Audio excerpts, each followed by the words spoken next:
Good morning again. It's so nice to see a packed house on day 2. Welcome back. I'm Juju Chang. Go ahead. And I'm Abby Pogrebin. And you know, it's almost noon, but it's still morning, and it's already been an incredibly impactful morning here at day 2 of Never Is Now. As you know, it is the world's largest convening, the world's largest summit on anti-Semitism and hate. At the heart of this event is recognizing that no one can fight hate alone. Everyone here, whether in the room or online, is committed to sharing strength, exchanging ideas, and learning from each other. So hello to our global virtual audience out there, hello. It's great to have you back with us, and for those of you here at Javits today, I hope you all found your morning breakout sessions purposeful and fascinating. There have been so many compelling conversations up here on stage as well about keeping our community safe and about building those crucial partnerships in fighting hate. We've never even taken a peek behind the curtain at how ADL's experts are disrupting anti-Semitism every day. And this is also vital in reminding us that none of us are alone in fighting hate for good. For those of us in the room, look around you for a minute. You will see a few new people, nearly 1,000 students who are joining us today.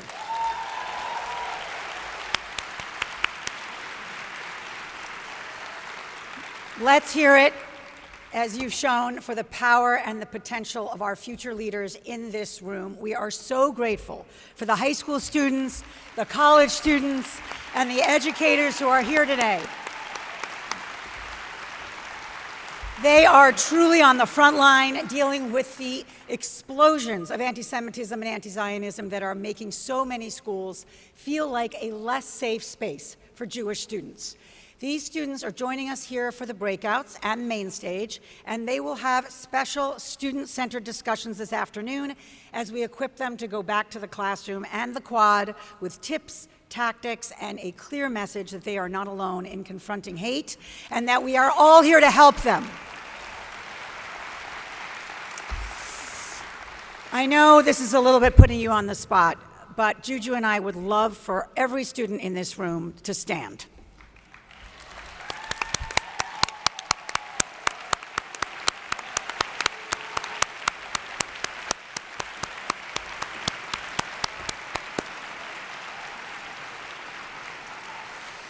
We want to thank you all of you young people who have more energy than we do, for your dedication, for speaking out, for making the world better.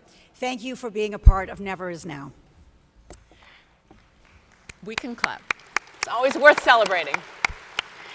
So before we get to today's insightful and passionate and even a few cases laugh out loud funny speakers, I want to do a quick bit of housekeeping, and that is that this closing session of Never Is Now, when it ends, it won't be fully over. So please don't leave. Go out into the main hall and grab one of those ADL-provided kosher lunches, and you'll have some final opportunities to network and share ideas with your fellow attendees and with the ADL team, as well as the high school and college students that you just saw stand up.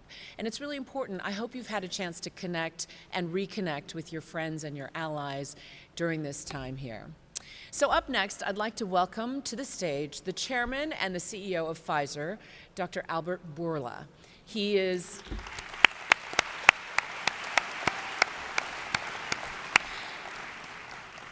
obviously, you're familiar with his reputation. He was here last year as the winner of ADL's Courage Against Hate Award for his company's response to the COVID-19 pandemic and for the courage that he displayed by speaking out against disinformation and hate. Dr. Bourla will introduce this year's amazing honoree, and we welcome to Never Is Now, Dr. Bourla.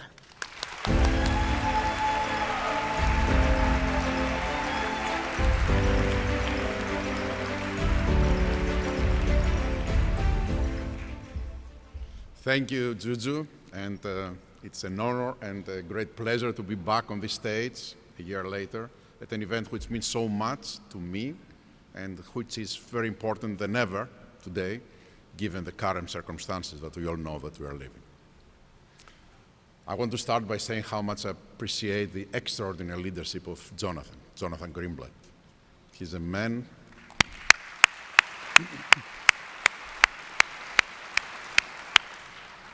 He's a man of integrity, strength, and courage, and I'm very privileged to call him my friend.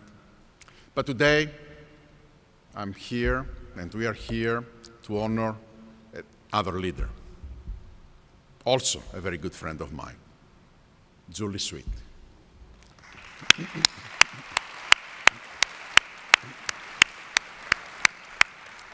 From the moment I met Julie, I knew she was someone special. Intelligent, obviously, but much more than that. Articulate, visionary, inspiring, energetic, compassionate, and most importantly, courageous, as the award that she will receive says. Julie is not intimidated by the forces of evil and is unafraid to speak out for truth and justice. She does not look for an easy way out or the path of least resistance. She is willing to confront what is uncomfortable and disrupt the status quo if she thinks that this status quo is wrong. She refuses to stay silent, which is another problem of today's world, in the face of hate, because she knows silence is the biggest enabler. She talks the talk, but more importantly, she walks the walk, literally. Everybody knows that she prefers to leave the safe confines of her office to be with teams all over the globe as often as she can. She's not about the theoretical. She is a hands-on leader who is all about doing real things that make a difference, things that can be measured. With Julie, it is never about her. She is all about the greater good. She gives credit and takes responsibility. Julie understands that people who lead companies have not only a unique opportunity, but an obligation to use position of prominence to speak out against hatred.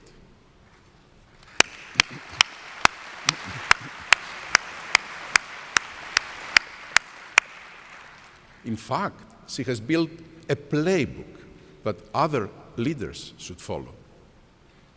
She uses her platform to speak out. She uses the size and convening power of her company to bring people together.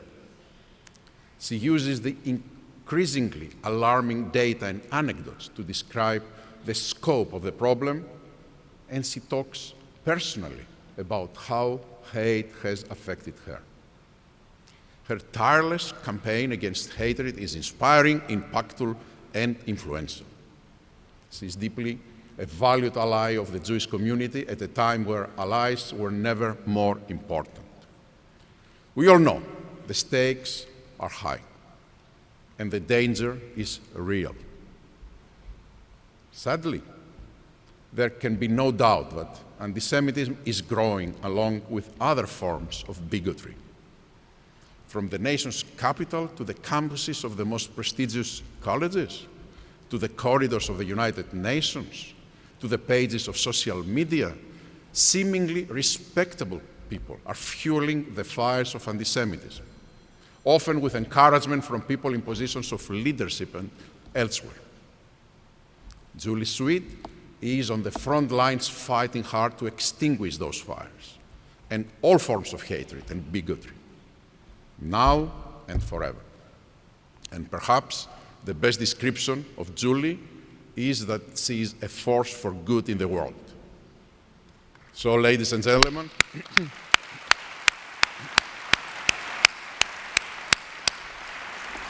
for me, it's a true privilege, personally and professionally, to have been asked to help present this award to Julie. There is no one more deserving of the Courage Against Hate Award than she. Please join Jonathan and me in congratulating Julie on receiving this year's Courage Against Hate Award.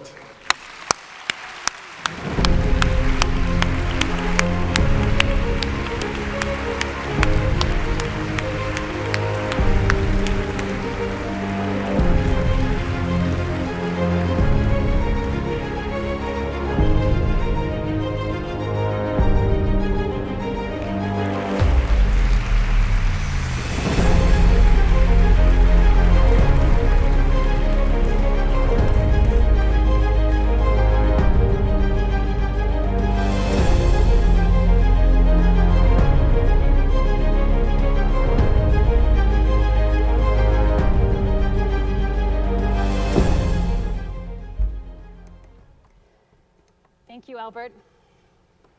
Thank you, Albert, for your courage, your leadership, for what you do every day fighting against hate.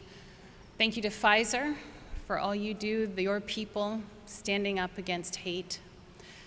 It's very special to me to be here after Albert, to have him here and to take this award because he and Pfizer have been amazing. Please join me in recognizing them again.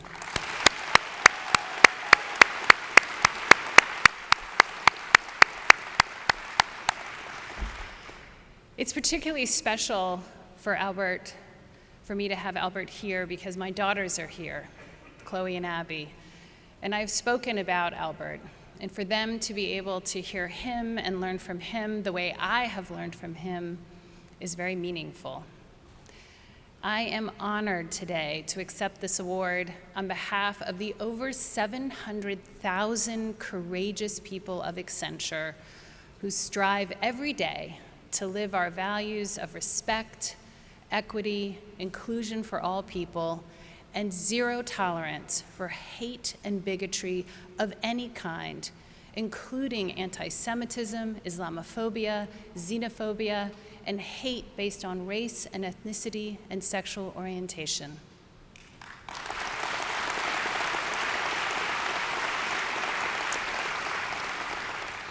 I'm humbled to accept the award from the ADL because the ADL has fought and stood up for marginalized communities around the world for over 100 years, fighting anti-Semitism, extremism, hatred and bigotry and injustice. And we owe a debt of gratitude to their fight. We are proud that we signed in September the ADL Workplace Against Anti-Semitism, and we're deeply appreciative that the ADL is focusing on the workplace. Thank you, Ben, and the entire board of directors, and Jonathan, and the incredible team at the ADL for what you do every day to keep the enduring mission of the ADL going. We need you now more than ever. Thank you.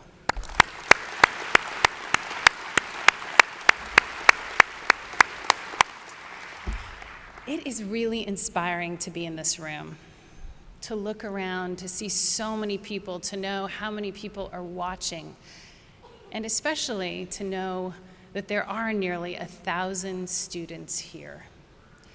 I hope that as we leave here, that we all choose to be allies of another community, that we know that we have allies standing with us. Everyone here has chosen to learn more, to do more. When we leave here, we can look around when we're at events, when we're at school, to see is anyone being left out and take an action to include them. And when they need us to speak, that we will speak. And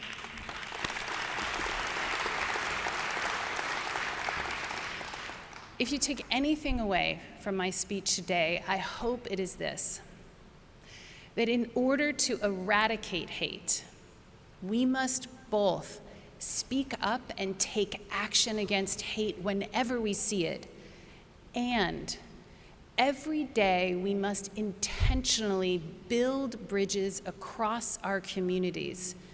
We must build the foundation of trust and understanding and shared humanity that will be the opposite of hate. Today, I'd like to share 2 stories about my and Accenture's journey, and then some insights that I hope will help other companies. The first story is about a major turning point at Accenture. Let me take you back to July 6th, 2016. In the 2 weeks prior, 2 African-American men, Philando Castile and Alton Sterling, had been shot to death by police officers, and then Dallas officers were ambushed, killing 5 and injuring 9 others. Devastated by this violence, I sent out a first of its kind at Accenture invitation to our then 50,000 people an invitation to a webcast and to local community meetings, an invitation to talk about race, not diversity, to talk, and I quote, about race, racial injustice and violence, and how it is affecting our people at Accenture. It was the first of its kind because the accepted wisdom at that time was that issues like race or hatred or religion were not accepted in the workplace. These were social issues. They were not appropriate to talk about at work. And yet it had become very clear that we could never meet our aspiration to be a company where everyone felt they belonged if we were asking whole parts of our community to park their realities at the door. Our African American colleagues at the time said they were coming to work at a time of immense pain to their community, and the silence was deafening. The night before the webcast, I was nervous. You see, I had many people who were encouraging, who thought we were doing the right thing, including our amazing Chief Leadership and Human Resources Officer, Ellen Shook, who's made immeasurable contributions at Accenture to diversity and has been a role model in standing up for hate. But there were others who were understandably very uncomfortable at deviating from that accepted wisdom, and they did not want me to proceed. We went forward, and it was a massive change and turning point for Accenture. After the webcast and those community meetings, the feedback was overwhelming. Our diverse communities said that we had changed the culture, that they felt heard and understood. Our non-diverse communities thanked me because they had not understood, and there was universal pride that we had been willing to have these difficult conversations in the office. That webcast became a vehicle we call Building Bridges, which we have turned to over and over again. And since 2016, we have intentionally been working to build bridges, to take actions, and to speak up internally and externally against hate, against racism, against discrimination. We have a lot more to go, but we have made enormous progress, which brings me to my second story. This past October, after the horrific terrorist attack by the Hamas in Israel, and as we witnessed the tragic loss of life in Israel and for the Palestinian people in Gaza, I gathered a small group of leaders in a conference room in Chicago. Leaders on my leadership team who were Jewish, Muslim, and Christian. Our focus on diversity and innovation over the years had meant that I naturally had a leadership team that was diverse, including religion. And so we were getting together, not newly formed, but as colleagues and friends. Emotions were raw. Our first order of priority had been to make sure that our people in Israel were safe. We did not have an office in Gaza. But now we felt the pressure to speak, to find the words to acknowledge the pain felt by our people across communities in the world, to make sure our people felt safe at work, and to articulate what it means to respect each other when we have differences, what it means to have zero tolerance for hate. With the courageous help of our faith-based employee resource groups, and leveraging our diversity, our common values, and our bonds as colleagues, we found those words. We sent a memo to our 700,000 people called Living Our Values. We acknowledged the pain, the grief, the trauma, the fear that was across communities and faith. We talked about our sadness at the ongoing loss.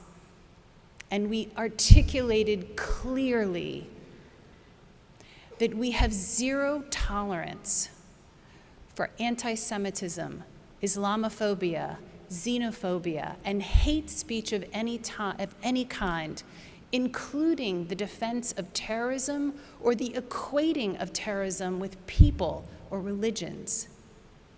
We talked about our absolute obligation to live our values at Accenture every day, our values of equity, inclusion, belonging for all, and psychological and physical safety. And every member of my global management committee individually signed the memo. This was 45 leaders from across the world. We wanted to demonstrate that we were united against hate and united by our shared humanity. I was so proud of my colleagues and our people and of the progress we have made since 2016. We have more to do, and we will keep fighting because we believe that companies have a very important role to play in fighting hate. We must speak up and take action when we see it, and we must strive every day to build the foundation in our companies and our communities that will help us eradicate hate. I wanted to share just a few of our insights in how to build that foundation.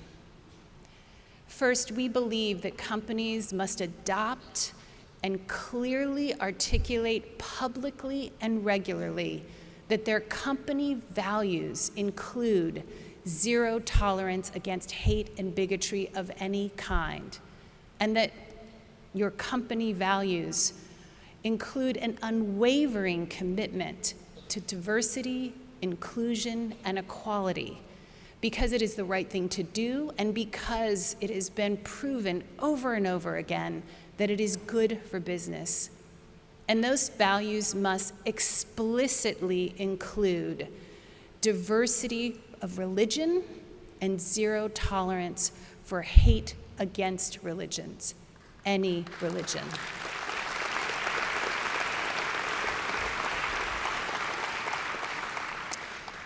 Our values as companies must also include caring about people professionally and personally.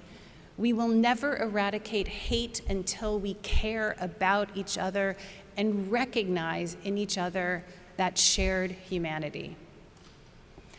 The second thing that we have learned is that it is absolutely essential that companies form and financially support strong employee resource groups. These groups provide networks for our employees so they can feel like they belong. They're essential advisors to leadership. And if your company has employees who are interested, those employee resource groups must include faith-based employee groups. We formed our first faith-based employee group in 2005, and today we have groups for Baha'i, Buddhism, Jewish, Muslim, Sikh, Hindu, and Christian faiths, and an interfaith group.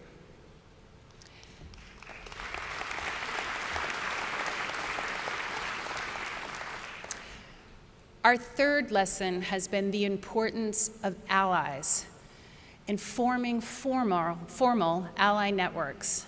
Today, we have an ally network of over 140,000 people, and our people say it makes a difference. It's a powerful group of people who've said they will take action to make us more inclusive. It makes our people feel like they belong, to know that others have said, I will stand with you. And finally, and very importantly, companies must ensure that there is a fair process to be able to speak up when there is hate or alleged hate or racism or discrimination, and give people confidence that they can do so. And the teams that investigate must be diverse. They must reflect the employee population so that both the person speaking up and the person who is alleged to have done something wrong can feel that the process is safe. Now, companies are led by people, and there are a couple of lessons I've learned as a leader. of an amazing company. The first is you will never always get it right. Never. You need to have the best advisors, you need to listen, and then make the best decision you can. And you will still sometimes get it wrong. And when you get it wrong, you have to have the humility to listen and make changes. And second, you will also never make everyone happy. Having the courage to speak up and take action against hate is not taking sides. It's also not about being popular. It is about living as an individual and a company your values. It is about doing what you believe in. Thank you again, Jonathan and the ADL, for this honor. Thank you to my family and friends.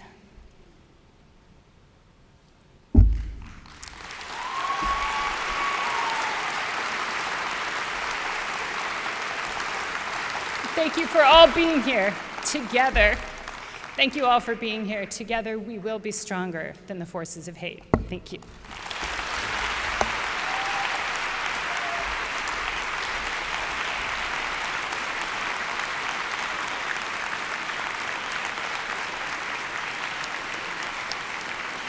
Please welcome to the stage National Council of Jewish Women CEO, Sheila Katz.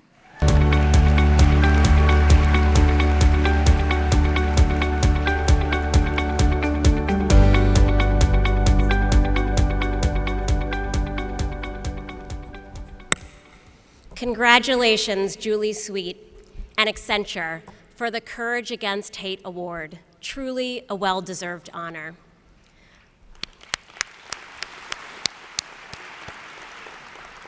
I'm Sheila Katz, CEO of National Council of Jewish Women, a 130-year-old Jewish, feminist, civil rights organization that has worked in partnership with the ADL since its founding.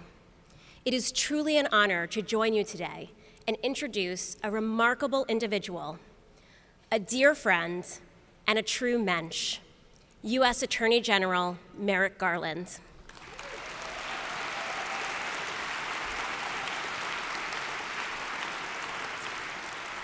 Attorney General Garland has always been a steadfast partner in our shared mission in the fight against hate.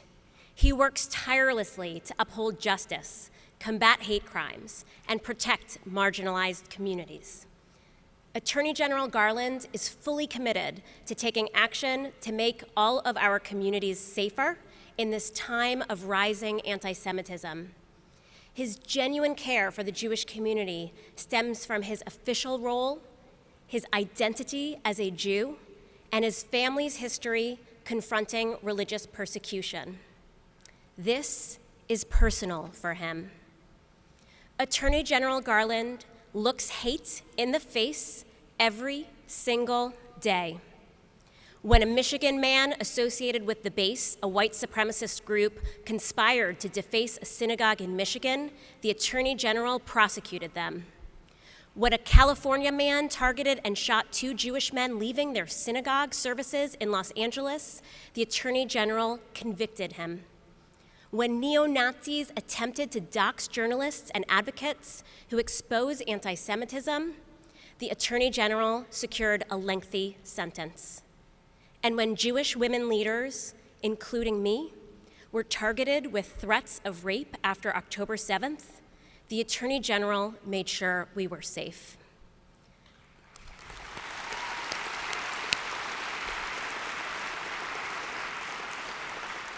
The list goes on.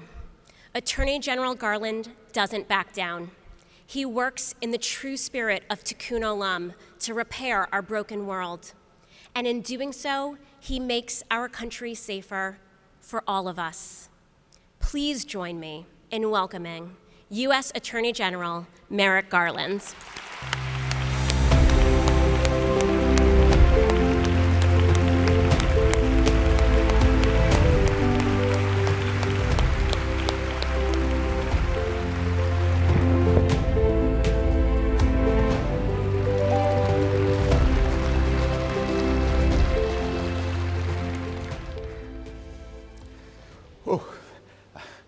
Good morning. Thank you, Sheila, for that overly generous introduction. I'm grateful to ADL for the invitation to join this gathering aimed at combating anti-Semitism and hate at a time when that work is of the utmost urgency.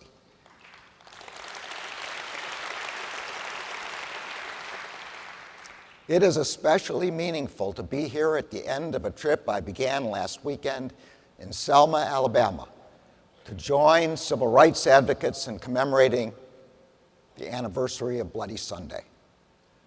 59 years ago today, on March 7th, 1965, some 600 people set out to march from Selma to Montgomery to insist that this country make good on the promise it made nearly a century earlier, that no American citizen would be denied the right to vote on account of race. In response,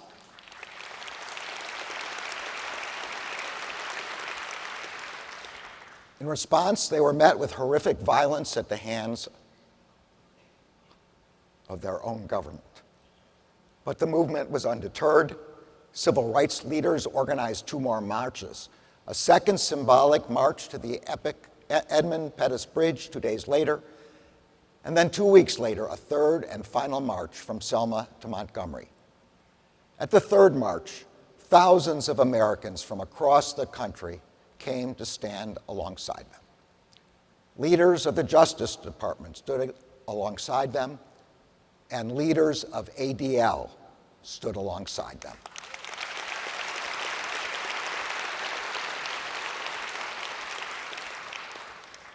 For over a century, this organization has stood firmly in defense of the civil rights and safety of American Jews. At the same time, ADL has stood firmly in defense of the civil rights and safety of all Americans.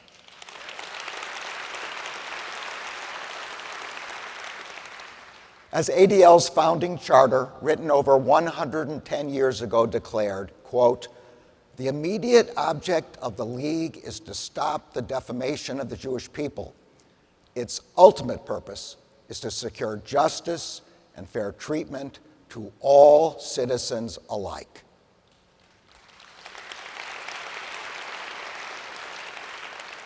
That dual mission has only become more urgent in recent years, and its importance has become even clearer since October 7th, the deadliest massacre of Jews since the Holocaust. On that day, Hamas terrorists brutally murdered over 1,100 people, including 40 Americans, and kidnapped hundreds of hostages.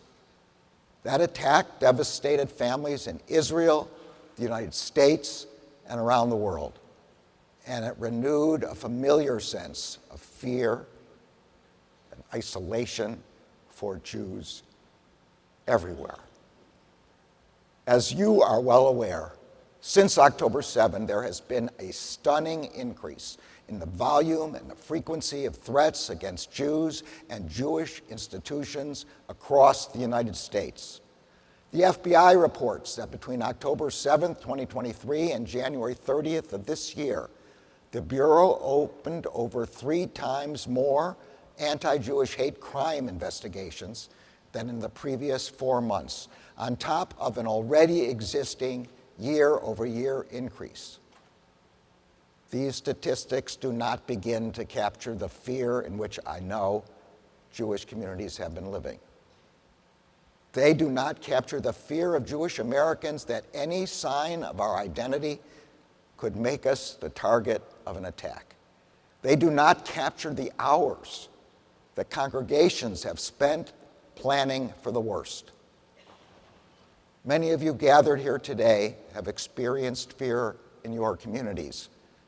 And in keeping with ADL's long and vital tradition of combating hate against all communities, you have also stood up for members of the Muslim, Arab, and Palestinian communities who are facing a similarly frightening spike in threats right now.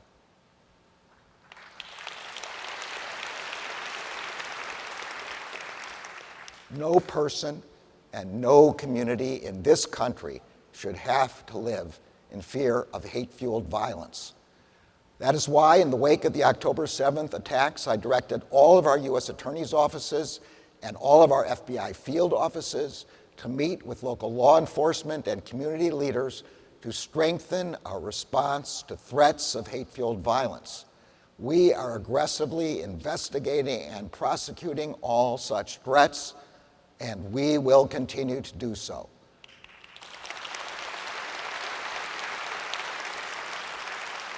The Justice Department has no higher priority than protecting the safety and civil rights of everyone in our country. That has long been the Justice Department's charge.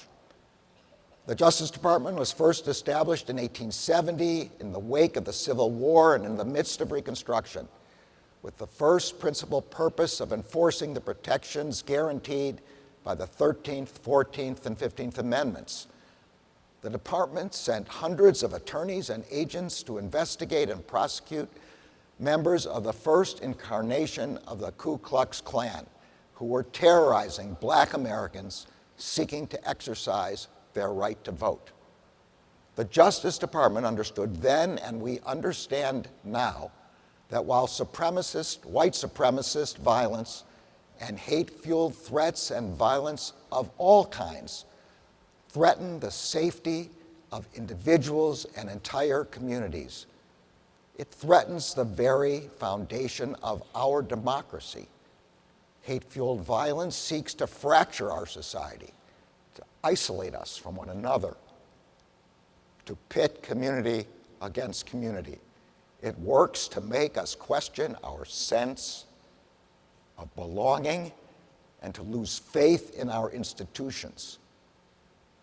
But our democracy promises that all people will be protected in the exercise of their civil rights, in their freedom to worship and think as they please, and in the peaceful expression of their opinions, beliefs, and ideas. It promises that all people will be protected from persecution, violence, and harm. Working to fulfill that promise is the Justice Department's sacred responsibility.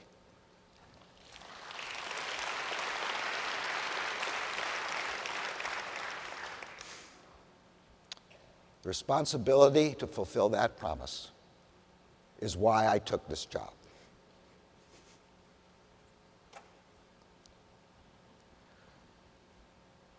My family fled the pogroms of Eastern Europe at the start of the 20th century. My grandmother, who was one of 5 children, born in what is now Belarus, made it to the United States, as did 2 of her siblings. The other 2 did not. They were killed in the Holocaust.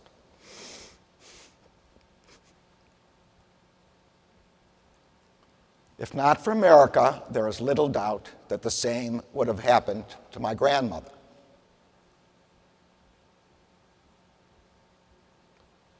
But this country took her in, and under the protection of our laws, she was able to live.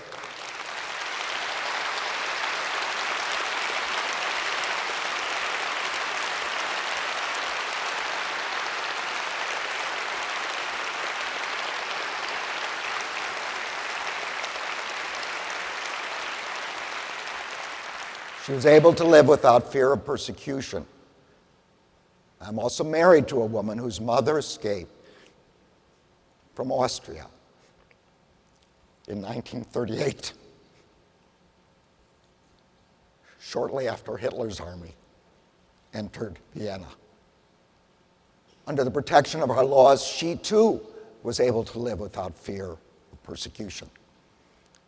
That protection is what distinguishes America from so many other countries.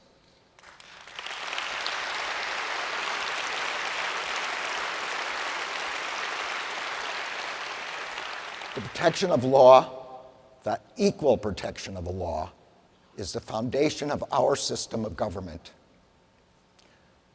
I am here today because this country took my family in and protected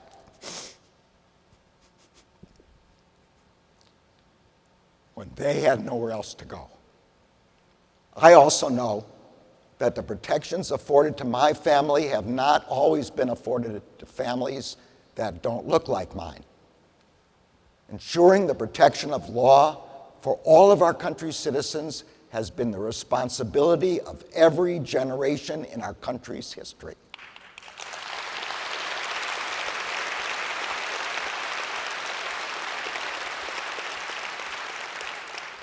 Today, it is our responsibility. It is the responsibility of the Department of Justice. It is my responsibility as Attorney General. It is the responsibility of every American. We must protect each other. Thank you.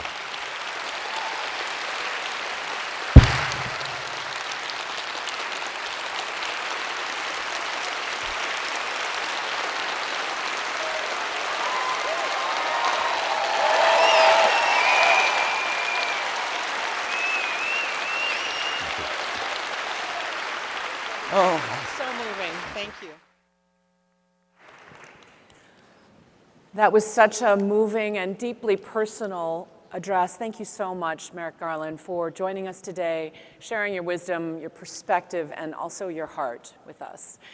Often when we face the most difficult tasks in the world, when we face evil, darkness, the antidote to a lot of the heaviness is often laughter. And so we're about to shift gears here and talk about the impact of a very different kind of voice. I'm about to host a discussion called, But Is It Funny? Where to Draw the Line in Comedy. And I'm just thrilled to be joined for this discussion using comedy to talk about identity by two incredible performers, Alex Edelman and Zarna Garg.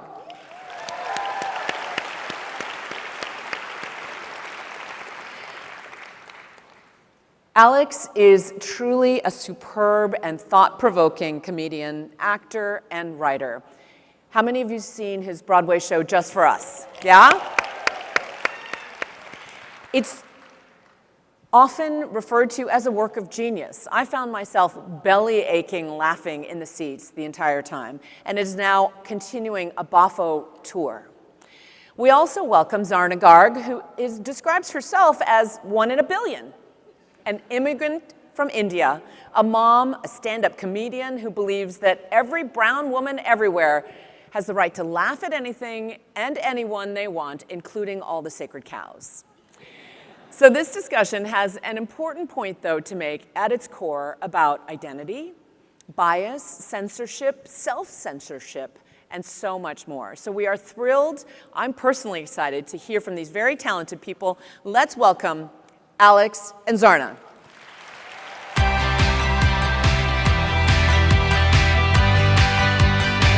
my God, I wouldn't have missed it. Come on in, come on in. Zarna and I clearly got the memo on the colorful green dress. I got it. I just decided to deviate a little bit. Yeah, okay, fine. We should thank our opening act, Merrick Garland. We really Right, should. yeah. He warmed up the crowd, Yeah, got yeah. them laughing out loud. Yeah. Yeah. So Alex, you've been described as a nebbishy hipster. By who? By, I don't remember. Wait. Is this a Trump thing where like some people are saying you're a nebbishy hipster? Everyone's been saying it. I actually think of you more as Wait, no. I'm not like moving on from that. Who's saying I'm a nebbishy hipster? I will find you the citation later. Is Jonathan Greenblatt? I will hold my sources close to the chest. He's a visionary leader, but he's bald, Jonathan, so we should really keep it under wraps then. I like to think of you as a menschy provocateur. How about that? Fine. I mean, why okay, fine, whatever.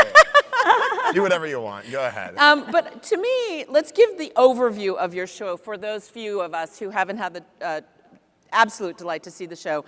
The tagline is basically a nice Jewish boy walks into a neo-Nazi meeting in Queens and comedy ensues. Sure. Yeah. Please give us, for those in the room, how it came to be and what it, at its core are the themes that you're trying to explore?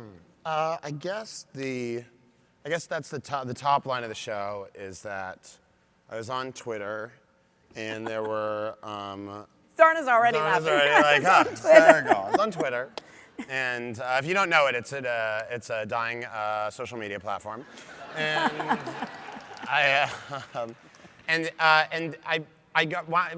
wound up going down this rabbit hole of anti-Semites, and if you can believe it, you actually used to have to go down a rabbit hole to find the anti-Semites, but now, for some reason, they're everywhere, right in front of you, and someone tweeted, hey, if you have questions about your whiteness, come to this address in Queens tomorrow night at 9:15. And I was like, I have questions about my whiteness. And I'm free tomorrow night at 9:15. Should I go to this? And so I went and I sat there for a while. But the thing I think that's resonated with people is sort of like I think I had a really great, I've had really great collaborators. My director on the show, Adam Brace, Mike Birbiglia, the producer of the show in New York for the first time, is a really great comedian. I grew up being very suspicious of easy comforts. And I thought of how easy the show would be to go and just make fun of them. But I thought a more interesting, thoughtful aspect, sort of actually like reckoning with the things that they're reckoning with, seeing where I have things in common with them, seeing if there are hard questions that I have to ask myself. And also, like, when you're raised in a Jewish community, a very small community, basically a shtetl, right? Like, you sometimes have to do, like, everyone has different opinions, right? Some people might have opinions you find very objectionable, right? Like, you might think someone's, you might think Jared Kushner is like a really pretentious, smug weenie, and someone else might want to give him an award. So, like, it's true. I'm not saying anything that it may or may not be me who thinks he's extremely destructive, but I'm just saying that it's, There are clearly no sacred cows safe here. Yeah. So as a journalist, I'd like to just point out some breaking news that we have, which is that HBO is about to air your special. So let's take a quick look at the clip, the official promo from HBO, released today. My name is Alex Edelman. I'm a comedian, and I'm gonna tell you a story.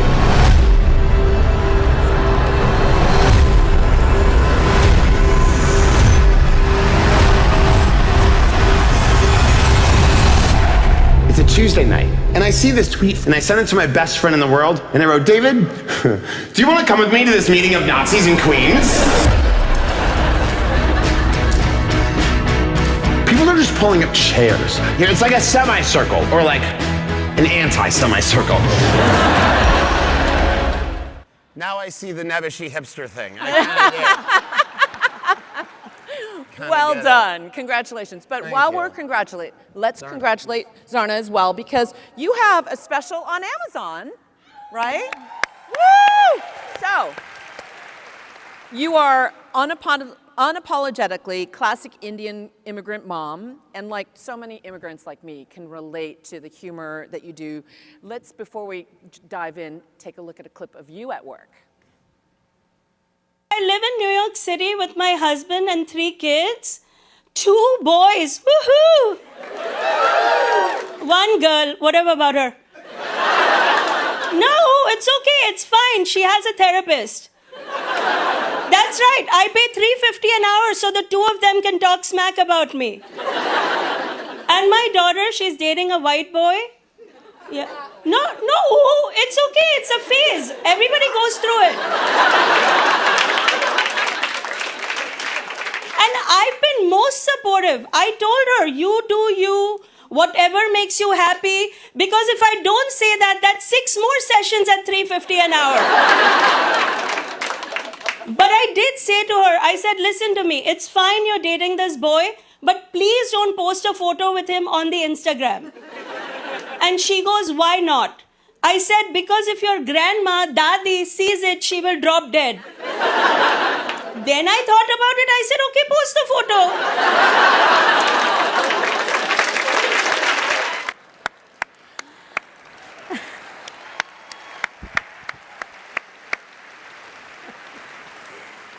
As I said, no sacred cows are safe. You don't just like take on stereotypes, you drill right into them and double down on them. Everything from the mother-in-law to entitled teens. Tell me how you go about that. Well, before I get into that, can I just share a little backstory about this clip? Please. Because there is a bit that they didn't allow on TV. And that is, the joke really is, my daughter is dating a white boy, and that's okay, that's a phase, everybody goes through it.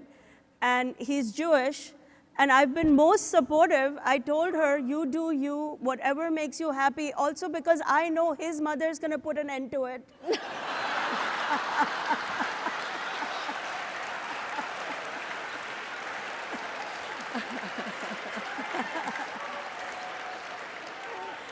See, we all understood each other.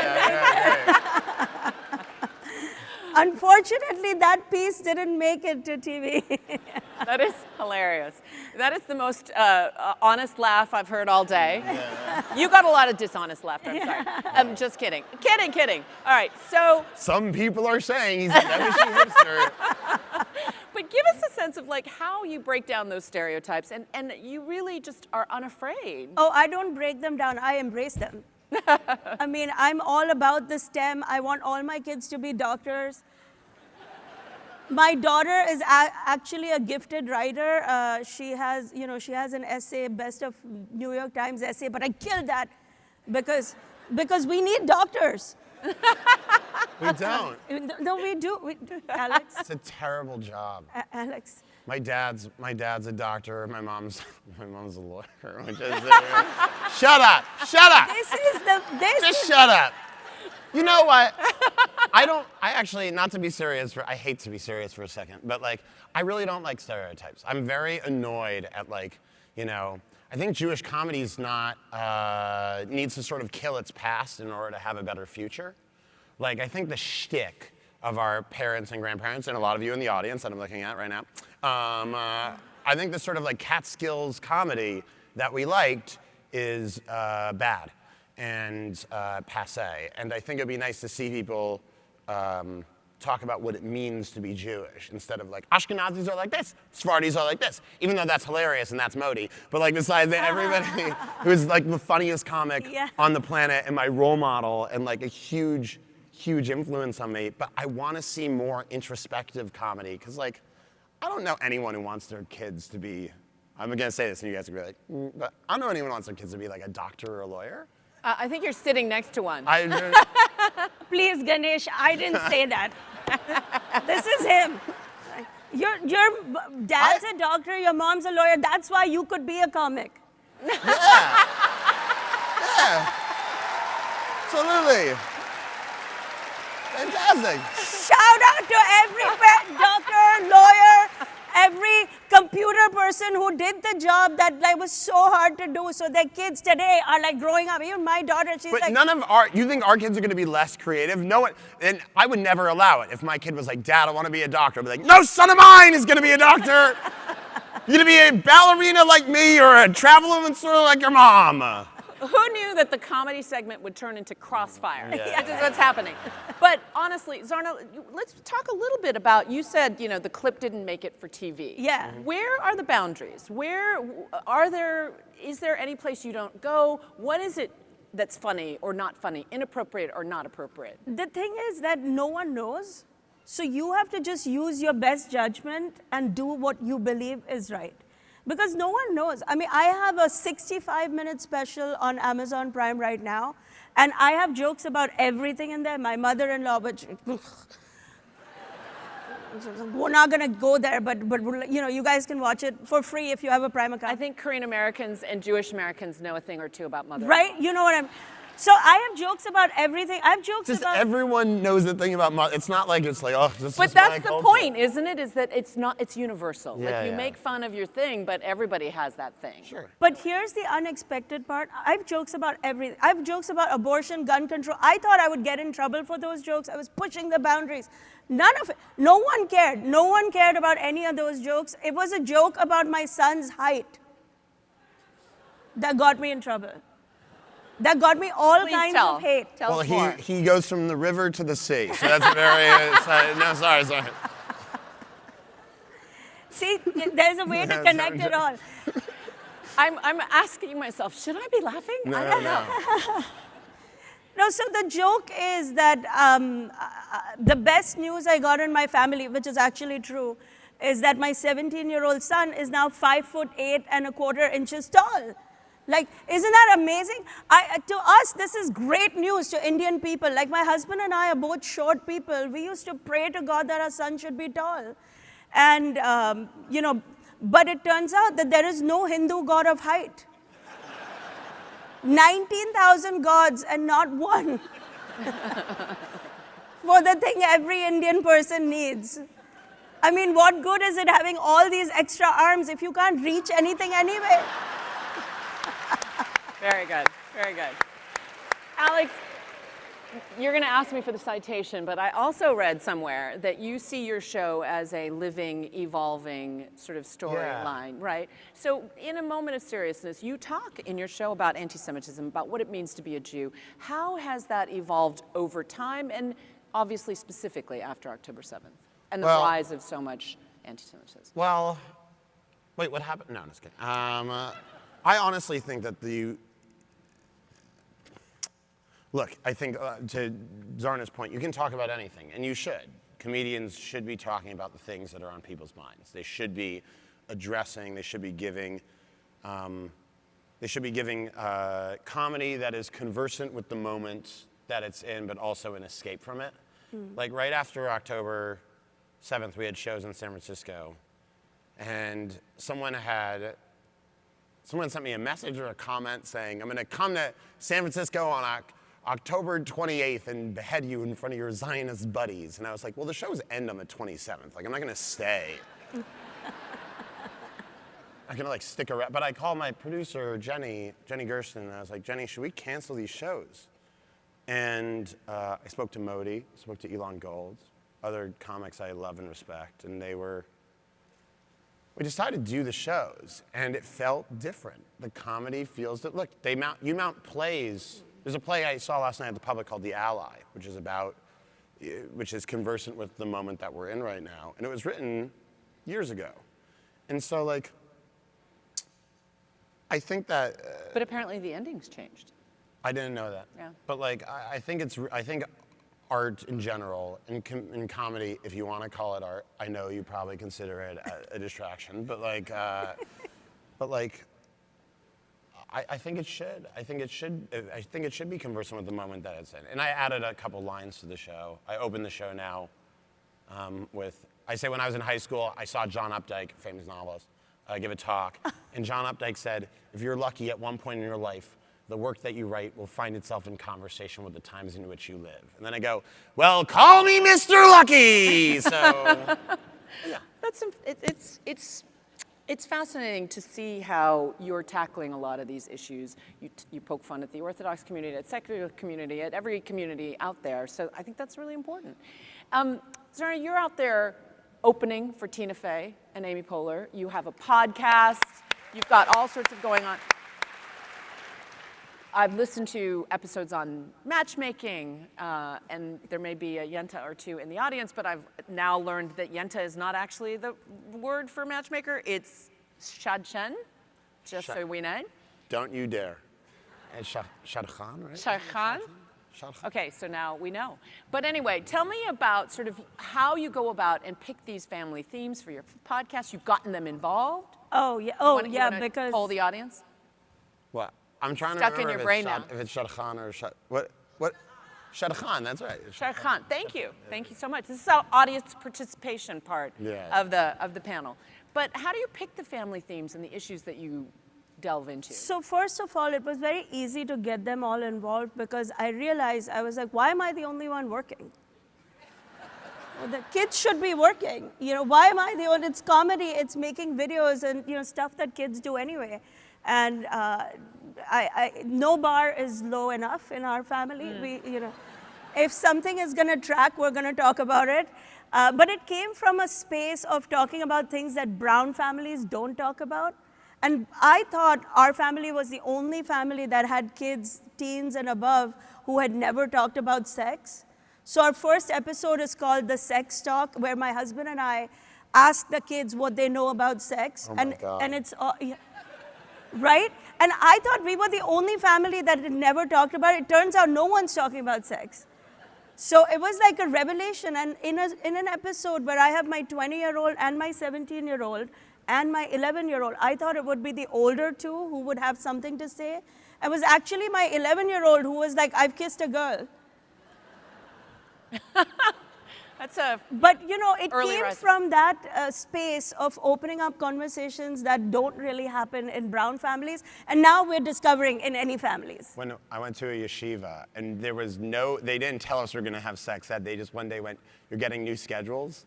And where there used to be history, it just said sex with the rabbi. And I was like, every Tuesday? And I had ADHD, so I get time and a half on everything. So I'm just like,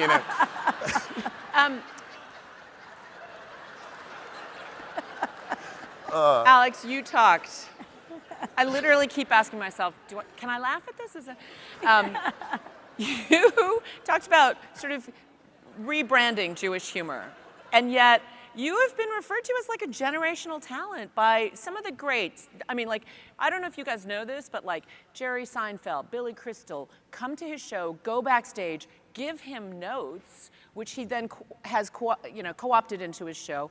Norman Lear, Mel Brooks, they've all sort of lauded praise on you. you know, And, but think about it. There's a tradition of the producers, right? Max Bialystock making fun of like Springtime for Hitler. I'd be curious how you think Jewish humor, the history of it, I'm sure you've given thought to this, and where does it go to? I think that, first of all, when you consider some of those, by the way, when those guys came to the show, I kept thinking like, how did anyone ever shoot Abe Lincoln? Because everyone was watching them watch the show. Like, no one was watching the show, they were watching them. Wasn't every scene in that play, someone was like, what does Lincoln think of that? But yeah, all these guys, they came, I didn't realize that it was like, okay, But sorry, he focus, I have to digresses. answer your Yeah, question, yeah. yes. It was like the most famous actor's brother shot Lincoln. It's like if Emilio Estevez shot the president. It's crazy. All right, fine. What was the question? It was about the famous comedians. Yeah, famous comics coming to the show. It's and the tradition of yeah. It's in there. I know. Yeah. Look, it's amazing. I think not to generalize about Jewish culture, but I grew up in a very teacher-focused environment, and so my heroes and idols and people like Norman and Mel Brooks and those guys mean a lot to me, and you learn really valuable lessons from them. But if you think about how daring that comedy was, like the producers came out in like 1966. Holocaust survivors were in their 20s, in their 30s, in their 40s. They were hearing jokes about the Holocaust that were like front and center. There's Heil Hitler's on their screens, on their stages. And I think that level of daring is something that is really, really important. But it was daring, but it was kind. And like people often mistake, they go, oh, comedy has to be funny. I think that's kind of true. But like my favorite jokes, I think my favorite joke isn't very funny. Like my favorite jokes, probably my 3 or 4 favorite jokes aren't very funny. What's your favorite joke? All right, so this guy dies. I'll tell you this short. Fine. This guy dies, he goes to heaven, and he's waiting in line for frozen yogurt. And he looks to his right, and God's there, and he's like, oh, God. And God's like, hi, Mark. And he's like, oh, thanks so much. Life is really cool. Deer and the fjords, thank you so much, big fan. And God's like, always, yeah, no problem. And so they're waiting online, and there's like a hold up at the front. And the guy says, God? And God's like, yeah, man. And he said, do you want to hear a joke? And God's like, oh, sure, I love jokes. And the guy tells God a Holocaust joke. And God says, well, I have to tell you, I don't find that joke funny at all. And the guy goes, well, guess you had to be there, huh? And see, that gets that reaction. But there isn't no, that gets that reaction in every room.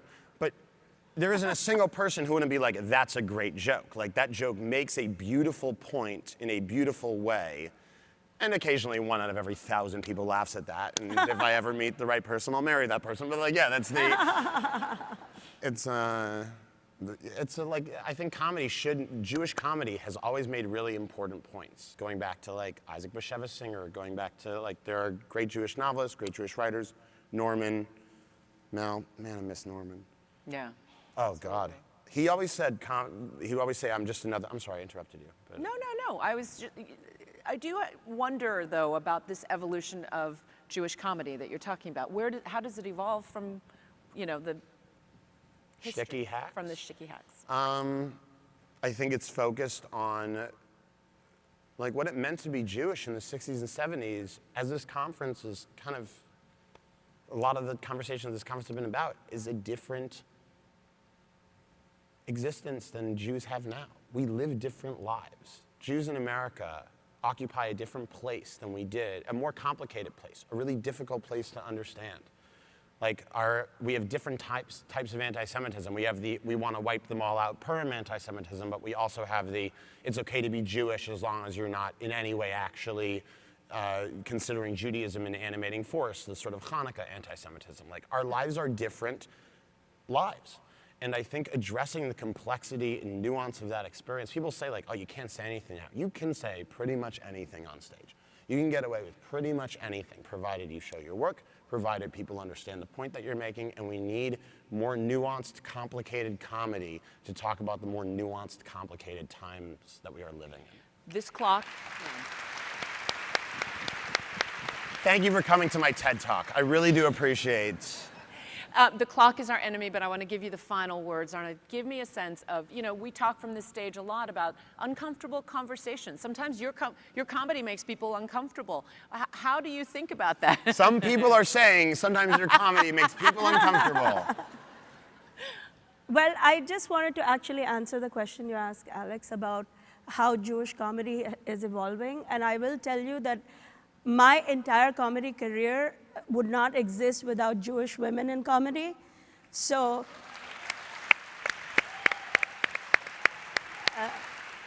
teaching me that it's okay to trash my mother-in-law on stage is one evolution that you may not have seen coming, and now I'm doing it on a global scale. Yeah. Well, thank you both for joining us today, for sharing your laughter and comedy. Yes? I don't want to bury any thoughts from you. No. Look, I think it's real. You're not going to say who said the Nebuchadnezzar hipster thing. It's totally fine. He's not fixated at all, don't worry. You just say like Woody Allen before all the stuff. Exactly, Like that's exactly. the type of thing. Thank you both for joining us. Thank you for Thank you being very here. much. Enjoy. You're hilarious. You're great. I think we call it. Kill it out there. Thank you to Alex Edelman and Zarna Garg for joining Juju for their dive into comedy and identity. Their insights showed the serious impact of humor. Coming up next is a fascinating panel about the inescapable impact of social media and the role of content creators in fighting hate in 2024. We have an unbelievable group of experts here on stage, each with a social media audience, literally no exaggeration, of millions.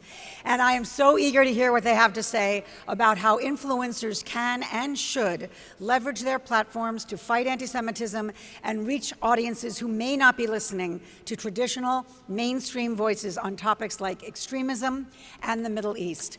Please welcome the host of this discussion we're calling To Post or Not to Post, Eitan Bernath, an award-winning chef, author, and TV personality, as well as social media activist Montana Tucker, and Chen Mazig, an author and the founder of the Tel Aviv Institute. Each of these experts is already making such a difference in fighting hate for good as they influence their millions of followers. Please welcome to the stage Eitan, Montana, and Chen.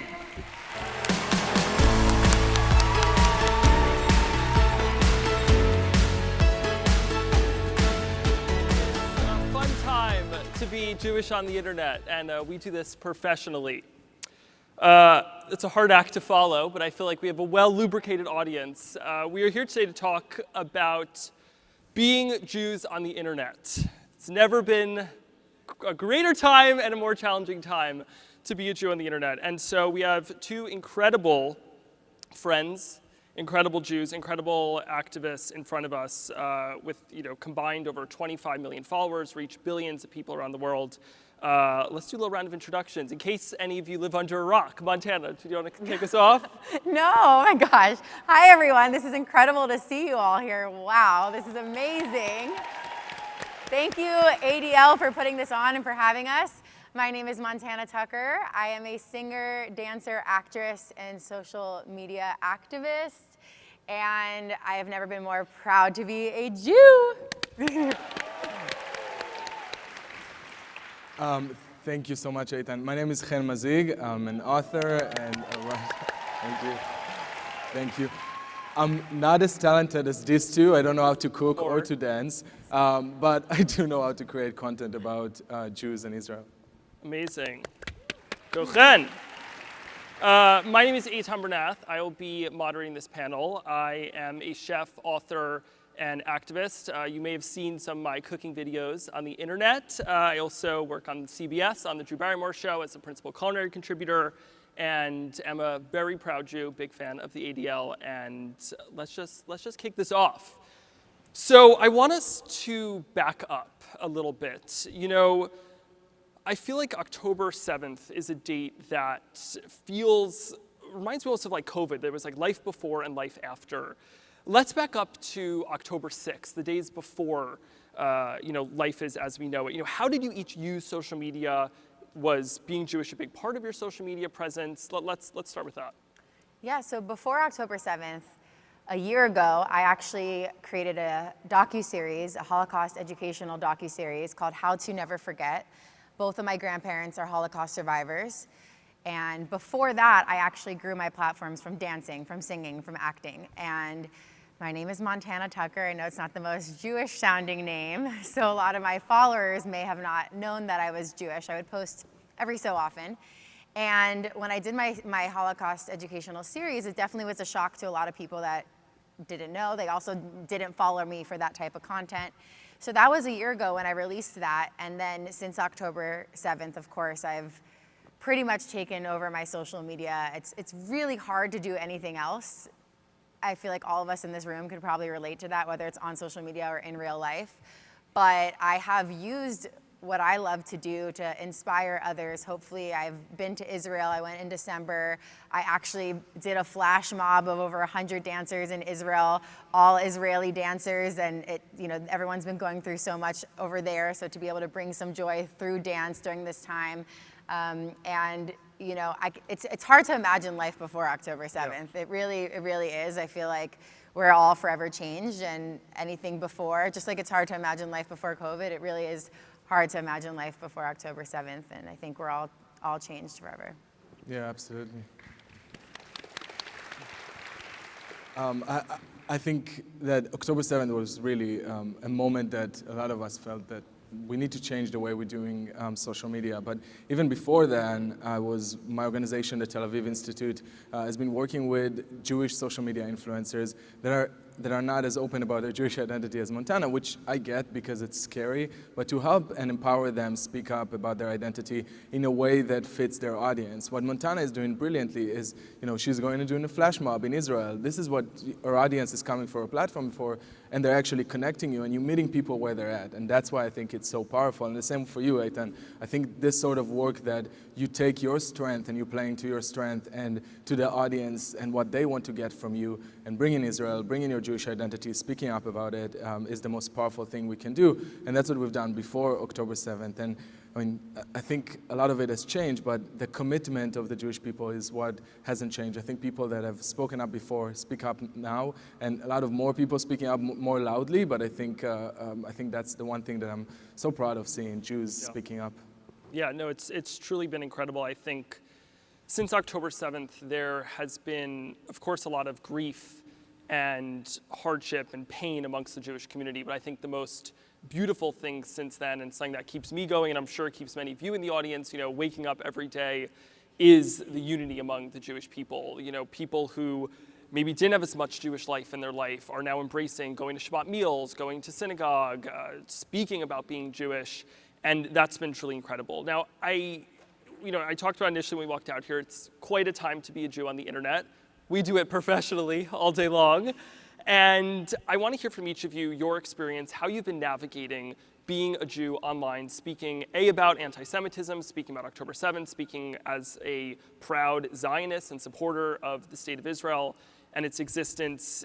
It's never been, it's never been uncommon to receive threats and hate for being Jewish on the internet. But since October 7th, there's been a tsunami of it. I know, speaking for myself, received more death threats than I've ever seen in my life. I've had to hire security. There were periods of time when I was getting so many specific death threats of, I will find you in New York City and kill you. I know where you live, et cetera, et cetera.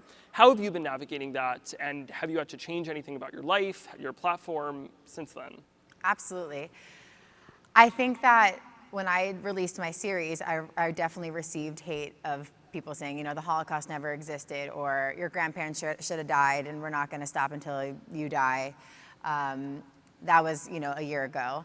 And then since October 7th, in the first 2 weeks after I lost like 50 to 60,000 followers on Instagram. Pesach cleaning. No, I'm like, thank you. If you're going to unfollow me because of this, I don't want you at all. That's for sure.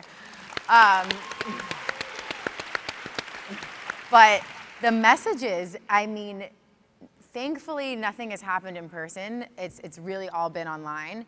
But the messages that these people are sending, that people have so much hate inside of them, that this has been there. This is not new. This isn't, a lot of it might be new for people just following along with the trend of hating Jews right now.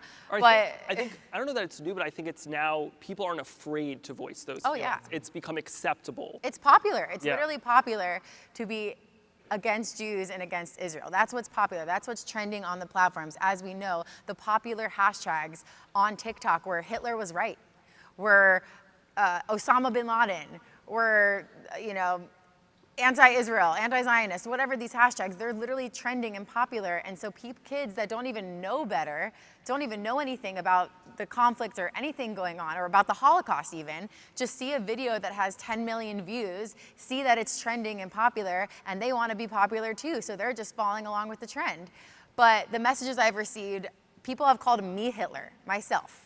Me, the individual person, with the work I'm doing, apparently I am Hitler myself.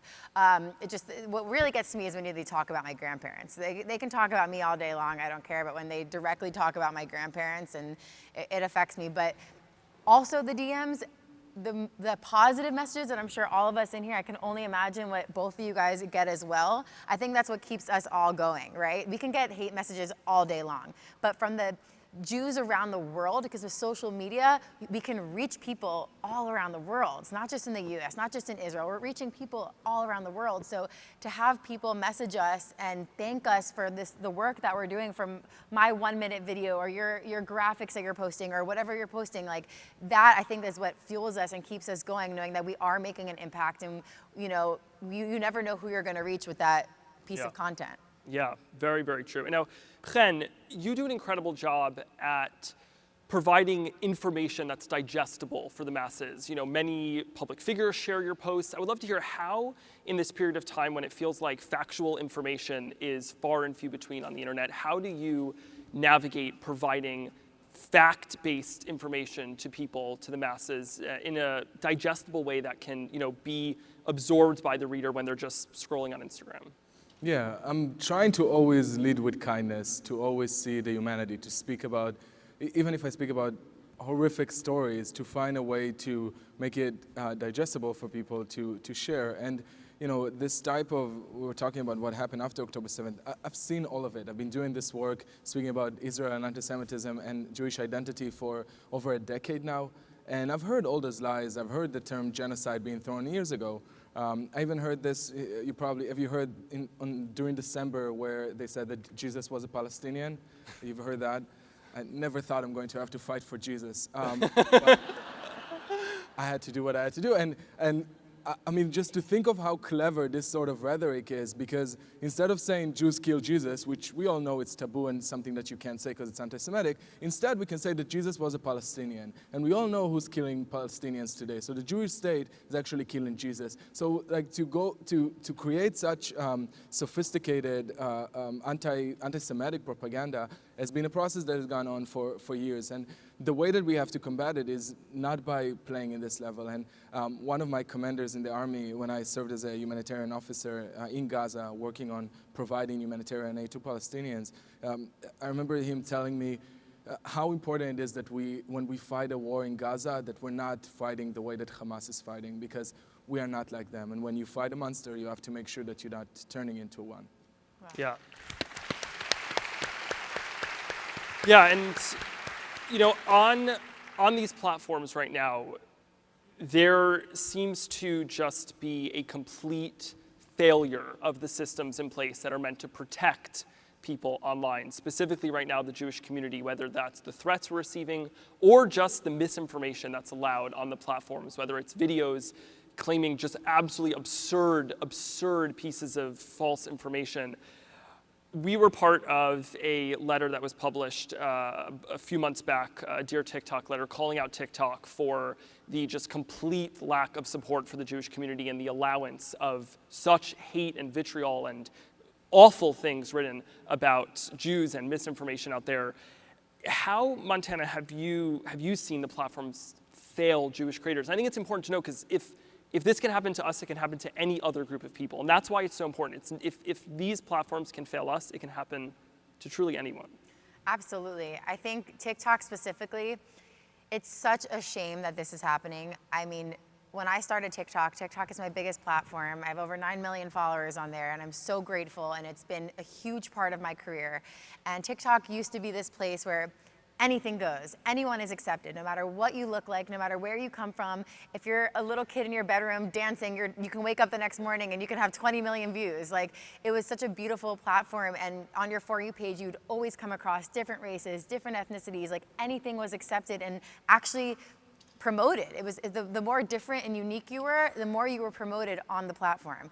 And to see what has happened after October 7th is so upsetting. And we've been on all these calls with TikTok and with these platforms, and everyone just kind of acts like they don't know what's going on. Like, you know, like we're not doing anything. But, you know, yeah. It's been really, really upsetting. It's also with their comment filters and all the things that they're trying to put in place. Even if you block words, if someone just spells the word a little bit differently, it gets on there. It's not being shown to people on the For You page or to the proper people, all these different algorithms and things. And it's upsetting, because this is something that we've all built such like careers that we love and we're proud of on these platforms, and we want to be able to get to people on there, and we want people to be able to see this type of content. And nothing that any of us are posting is going against anyone. Is to really to show what's going on, to show facts. For me specifically, it's to share personal stories of what is going on right now, whether it was my grandparents' Holocaust story or survivors of October 7th or going to Israel. And it's really to humanize all these individual stories, yet we're being attacked, and our content's either not being shown or it's being shown to all the wrong people. So it's really upsetting, and I think, but we're all still fighting and trying and doing the best we can, and we're not going to stop posting. But yeah, yes, clap to that. Yeah, I think right around when we published the Dear TikTok letter, there were some that were like, just stop posting on TikTok, don't support. But if there's no Jewish loud voices on TikTok, on these platforms, then if we don't fight for ourselves, who will fight for us? And so that is, thank you, that is so important. And for us to keep putting pressure on these platforms, you know, under US law, they are not responsible, these platforms, for what is put on them, the content distributed on them, what people write. And so there's very little incentive to do anything beyond just what will get Congress to not try to pass new laws, just enough to keep it out of the press. That's all they really need to do. Just to add to it, I feel like in the Jewish community, we often go between either burn down whoever is failing us to trying to fix it, which you are fixers. And I think we need to focus on that as a community. We can't give up on academic institutions because they've failed us. We can't give up on international institutions. We have to be there. You have to be on the table if you want to make a difference. It's something that every Jew knows, and we've done it for so long.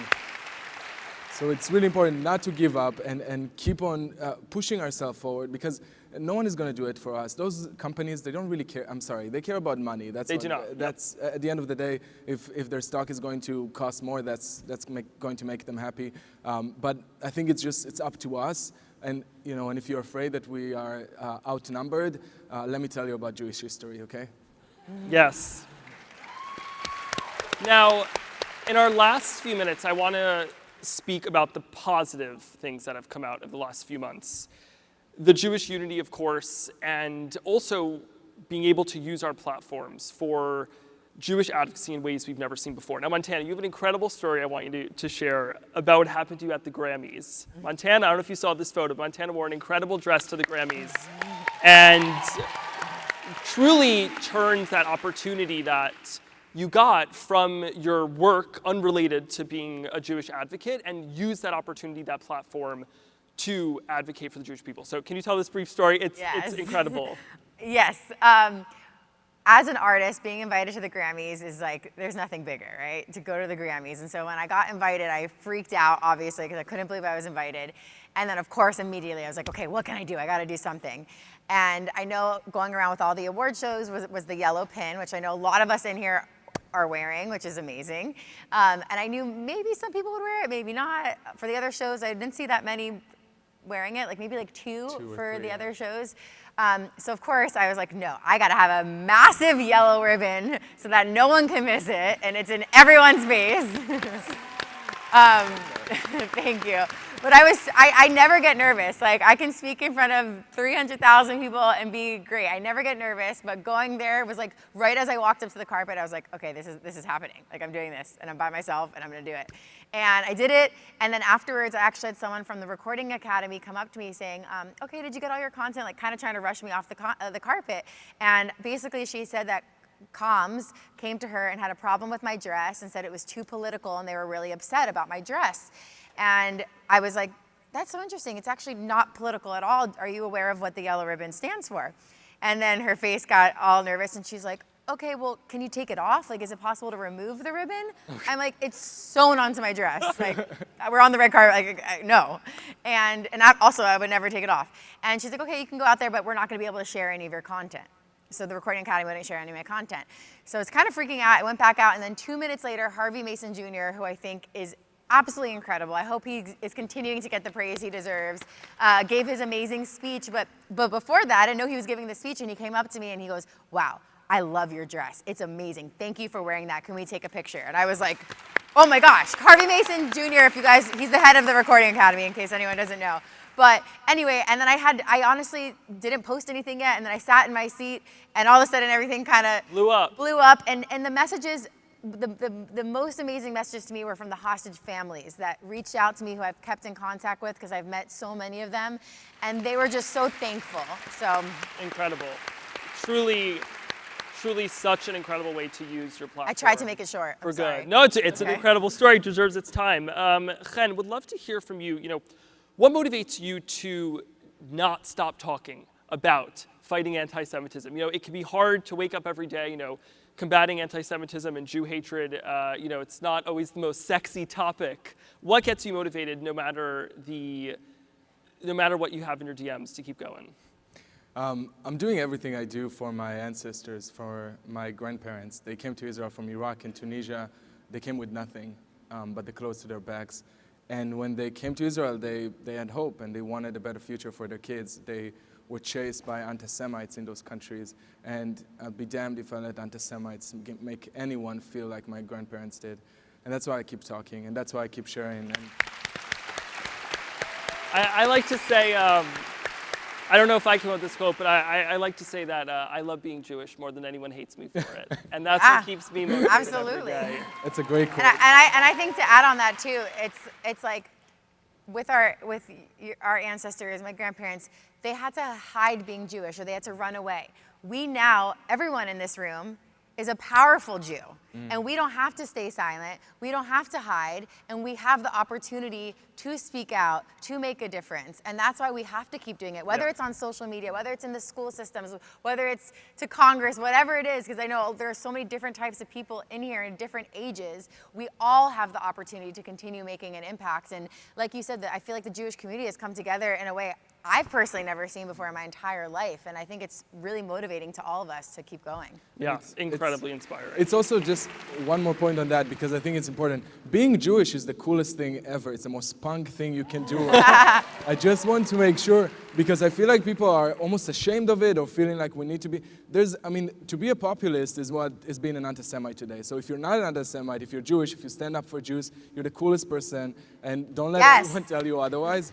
And just, speak up, because I think we're looking at our history, we're looking at our ancestors, we're looking at the people in Masada, we're looking at the Jews in the Warsaw Ghetto that uprised, we're looking at those Jewish heroes that did not let anti-Semites win against us. And I'm looking at all of you today, and you are all the heroes that one day people will look back at us and will see you standing up, and that's what will empower them the way our ancestors empower us. Incredible. I think that kind of touches on the last point I wanted to discuss. For the three of us, we are able to reach millions of people about our work, about combating anti-Semitism, about Jewish advocacy, but I truly believe that the work we do is extremely important, but the most important work are the one-on-one conversations, the work that whether you in this audience have 10 followers on Instagram, just have a few friends at the office who aren't Jewish or who don't know about what's going on in Israel, that is the important work. And at times like now, we can feel very powerless. I remember after October 7th, that was something I felt. I was like, I just feel so powerless right now. And I think the most incredible part of, social media has a lot of good, a lot of bad, but I think the most incredible thing right now is that each and every person can really use their platform, whether that's to tons of people online, to the people, their neighbors, their friends, the people they see at their coffee shop. Very briefly, before we head off stage, what can each person in this audience do to make a difference in their own little way? Well, I think based off of that, it doesn't matter if you have 1 follower or 1 million followers. Before I did my docuseries, I honestly thought it was probably not going to do well. But I said, you know what? If one person is impacted by it, you never know the ripple effect that has, right?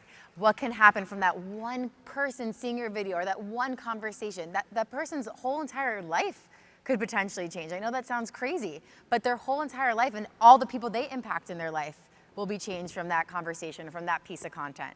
So the followers are amazing because we are reaching a bunch of different types of people, but your individual conversations, your individual postings, whether it's to your 10 followers, it's so important to keep going, because truly the ripple effect, I think, is what is most important in this, because it's our generation, it's our future generations, and we're all doing this, like, I feel like a lot of us, for our ancestors, for our family that wasn't able to speak up back then. And so that's such a good point, is that it doesn't matter how many followers you have, like, you don't know the ripple effect and what can happen from it. Yeah, absolutely.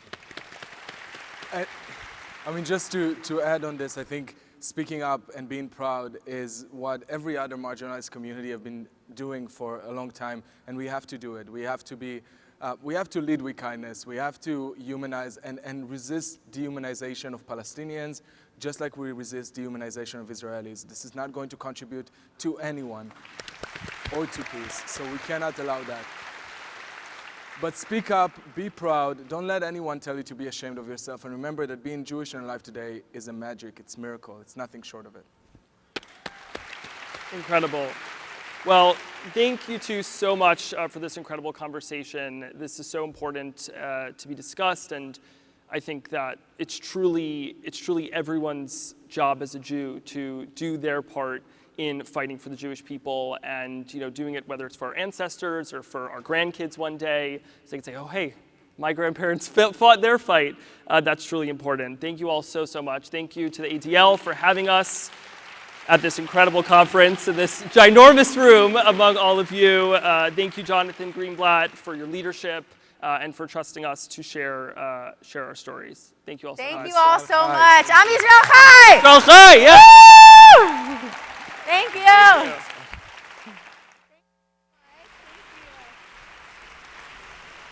Wow.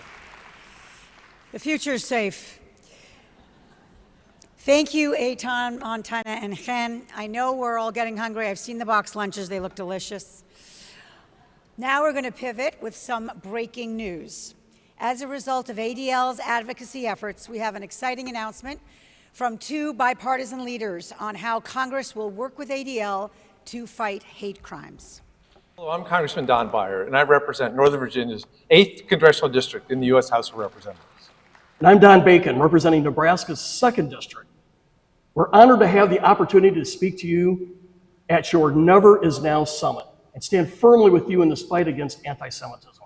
Look, the data is clear. We've seen an alarming increase in anti-Semitic rhetoric and threats in the U.S. and around the world.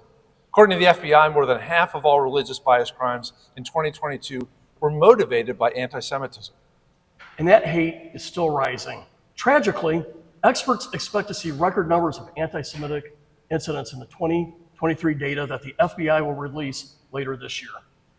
As a nation and a Congress, we must unequivocally reject hatred in all its forms, including through legislation that can make a real difference in ensuring the safety and security of Jewish Americans. Congress must be clear that there is no place for violence or other hatred directed towards the Jewish people and communities anywhere in our country. That's why we're introducing bipartisan legislation to better tackle anti-Semitic incidents by improving reporting of bias incidents by law enforcement agencies. We need credible reporting in order to better prevent these attacks. Good data drives good policy, and we need a more comprehensive picture of the hate-driven incidents facing our communities to ensure our policies are accurately addressing this increasing threat. Thank you again for the opportunity to speak with you. We will continue to be your partner in the fight against anti-Semitism.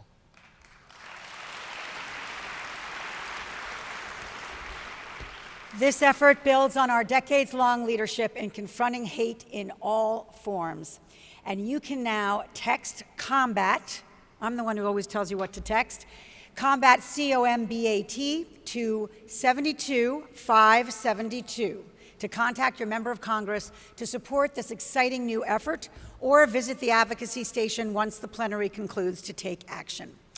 And now, we are pleased to present some remarks from none other than Secretary Hillary Rodham Clinton. Hello, everyone. I wish I could join you in person at this year's Never Is Now Summit, but I couldn't, so I appreciate very much the invitation to send this message of appreciation to the Anti-Defamation League for all you are doing to combat hate around the world, and to say to everyone attending in New York and online that the work of combating anti-Semitism is more urgent and important than ever. Like all of you, I was outraged by the horrific massacre of Israelis by Hamas on October 7th, the worst mass murder of Jews since the Holocaust. And I am appalled by the surge in anti-Semitism and attacks on Jewish people around the world that have followed. Though I think it is important to say that anti-Semitism has been on the rise for years now, predating October 7th. But just since October 7th, the ADL has reported a 360% increase in anti-Semitic incidents in the United States. On college and university campuses, they have recorded a total of 744 anti-Semitic incidents. To put that in perspective, there were 85 during the same period last year. This rising current of anti-Semitism has manifested itself in every part of society, academia, civic life, the halls of power, and especially across social media platforms. The roots of this ancient hatred run deep, but it must end, and all of us have a role to play. Just a week ago, I was in Munich with Ambassador Deborah Lipstadt, the special envoy to monitor and combat anti-Semitism. We held a dialogue about the rise of anti-Semitism and what a danger it poses across our world because it coincides with an increase in hate. The ambassador and I spoke at some length about what each of us has seen and what we must do to stand up against it, speak out at every turn. That's why I'm grateful to all of you in the audience and online for joining this summit and uniting against anti-Semitism, and to the ADL for working so hard to create a world free from all bigotry and violence. Combating hate is the fight of our lifetimes, and I am honored to stand alongside you. Thank you very much.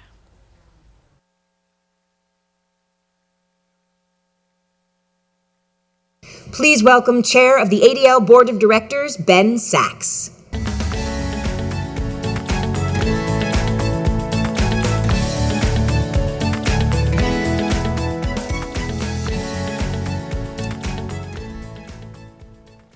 Thank you, Senator Clinton, for those powerful and inspiring words. Do you think she heard me? I don't think so. I just wanted to take a moment to look around this room and say thank you. It's actually incredible, the group that we have here today. And you should continue to scroll. Thank you for taking the time out of your busy lives to be here this week. Sorry. And thank you for asking questions and listening to the answers with an open mind. Thank you for prioritizing fighting anti-Semitism and hate and actively working to bring change. No matter who you are or how you're involved, thank you so much for being here. When I stand up here and I look at the room, it's just incredible. And so really, give yourself some applause. It's amazing. So each time we gather at our Never Is Now conference, we learn, we connect, and we commit to doing the work. It's the work that is meaningful. It's the work that is difficult. It's the work that makes a difference. And what exactly is the work? To take what we've learned at this conference into our work lives, our school lives, our personal lives, and help people come together. Under Jonathan's leadership and with the efforts of ADL's incredible staff, and with our volunteer support, I have seen the organization thrive while facing levels of anti-Semitism that we have not seen for generations. We cannot ignore that we are living in a moment of history where our nation is divided. We are dangerously polarized, fueled by the unrelenting echo chambers of cable news and social media.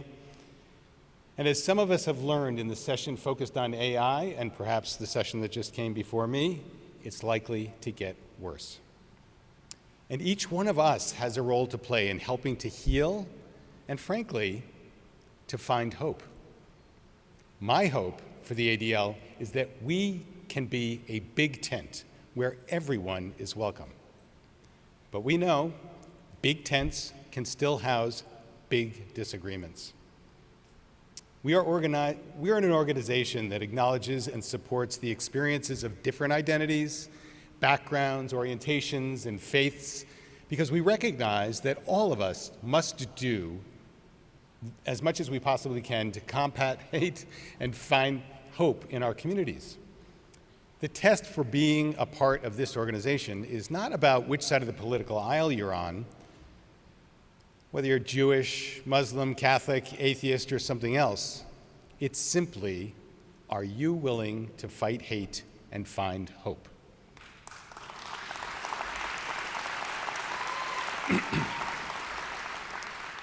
That's it.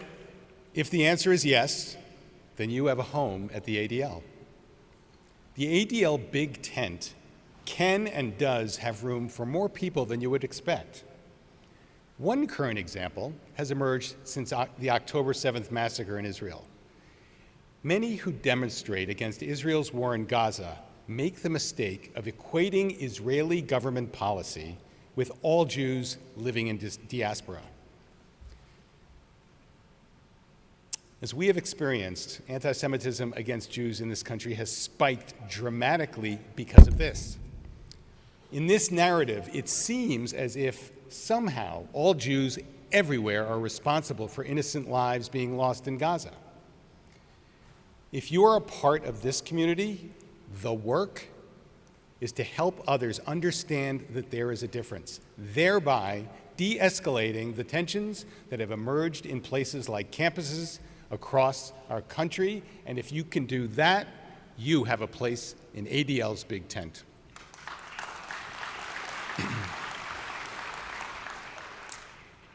Anti-Semitism spreads in so many ways. It's in a casual conversation, it's in our politics, it's all over social media. I remember when I was back in college, one of my fraternity brothers asked me, "Oh, you're Jewish? Do you celebrate Thanksgiving?"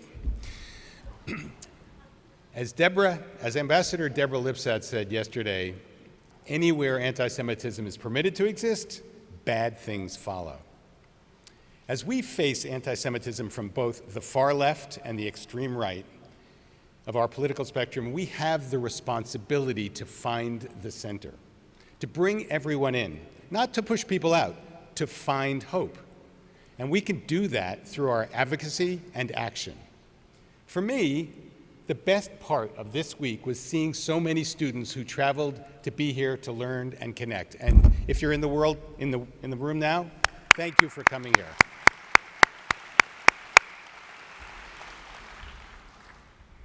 I hope the lessons that you all walk away with is that we do not need to agree on everything, but we do need to listen, to solve problems by confronting them head on, directly but sensitively. It's not easy, but if we ask the tough questions and we find compromise, we do what Nazir, or as you know him as Naz Daly, was talking about yesterday. We don't let conflict define our lives. We can't be afraid to use what we believe and share it within our networks and discuss it with our friends. It's up to us. We can't wait for others to jump in. It needs to be the people in this room, and it needs to be now.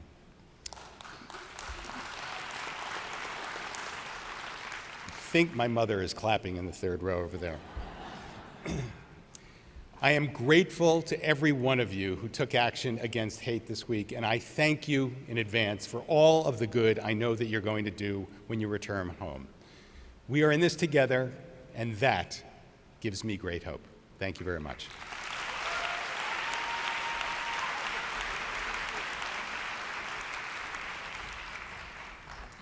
Thank you so much, Ben, for those thoughtful remarks at this challenging time we all know. I know all of us who consider ourselves part of the ADL community are so appreciative of Ben's leadership at this time.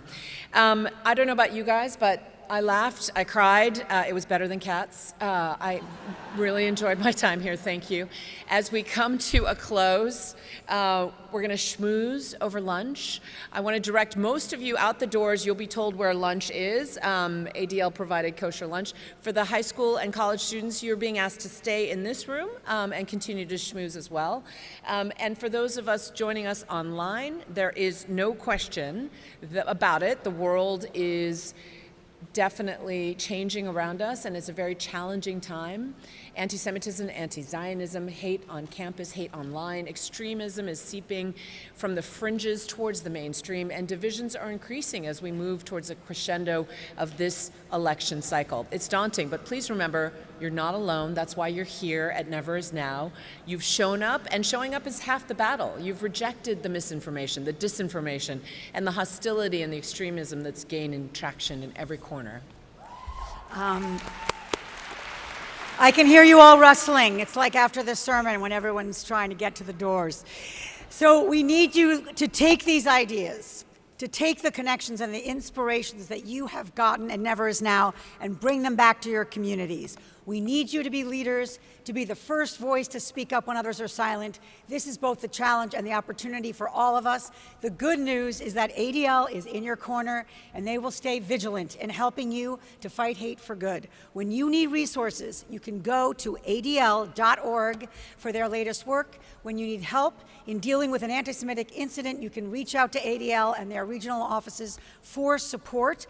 When you need advice on how to respond in the classroom, in City Hall, in a chat room, ADL is here, and you are not alone. If you'd like to express your support for ADL's work financially, please do it. Please pay it forward. Make a donation to adl.org on adl.org. You just click the donate button. It's very literal.